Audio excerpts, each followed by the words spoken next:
So, I'm going to briefly turn our attention to Russian ally North Korea as it is facing a severe food crisis with up to 30% of farmers in the provinces near the Chinese border unable to work due to their own starvation. I don't know about you, but when your farmers are starving, that's a big problem. In fact, they've called in the army to supplement the labor shortages because of starvation. Now, this crisis is due to a combination of factors. A drought last year devastated the potato and corn harvests, as well as closures on the borders due to COVID-19 that restricted imports from China. Additionally, the North Korean government's pandemic measures, which involved allocating individual plots of land to families to prevent the spread of the virus, are exacerbating the shortage because you can give a plot of land to a family. It doesn't mean they know how to farm it. In fact, the likelihood is that they're holding on to these plots and they're turning into just weed grounds, basically, like plots of weeds with nothing they can do on them.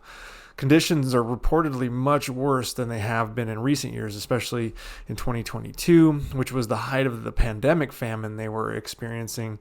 And administrative officials are now using a completely draconian policy of telling officials in their administrative districts that if they cannot maintain a minimum worker attendance rate of 60%, they will be punished. So it doesn't matter if you're starving, doesn't matter if you're sick, doesn't matter. You show up to work because they have to maintain 60% minimum worker attendance rate. Now, according to the UN, around 42% of North Korea's population is malnourished due to food shortages, and the country is going to be short of about 800,000 tons of rice this year. So there's no end in sight for this famine that's coming to North Korea. Just for context, the U.S. malnourishment rate is around 3.8%. In Canada, it's about 2.5%. The price of potatoes in North Korea, which is a staple food, has reached its highest point in nearly 10 years, indicating that the crisis is also compounding with inflationary pricing in North Korea as well. Amid these conditions, North Koreans are fleeing as two families have fled by boat, which is pretty rare. Usually the North Koreans flee to China and then get out of China somehow. But this time they're taking boats to get out and heading towards the South Korean Navy to be rescued.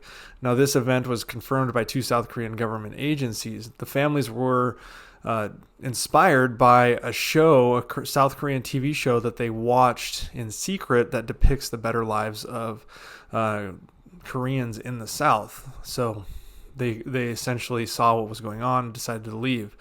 Now, the production of potatoes was so low last year due to the drought that they likely didn't have enough potatoes to plant this season. And that means that if you know anything about potatoes, you have an allocation to replant and an allocation to eat. If you don't have enough to plant, that means you either one of two things happened. You didn't have enough to eat and you saved them for planting, or you ate into your planting stocks. Now, some cooperative farm managers are borrowing food from wealthier people, promising to pay it back in double in the fall. They're doing this to feed their workers, but there's no indication they will actually be able to pay the wealthier people, and no indication of what the punishment would be for non-payment. Now, the U.S. traditionally provides aid to North Korea when it is attached to denuclearization programs. However, the United States has expressed support for providing humanitarian aid to North Korea, regardless of the progress on the country's denuclearization. This stance was affirmed by a U.S. envoy that went to Pyongyang in 2021, but has since been rejected by North Korea.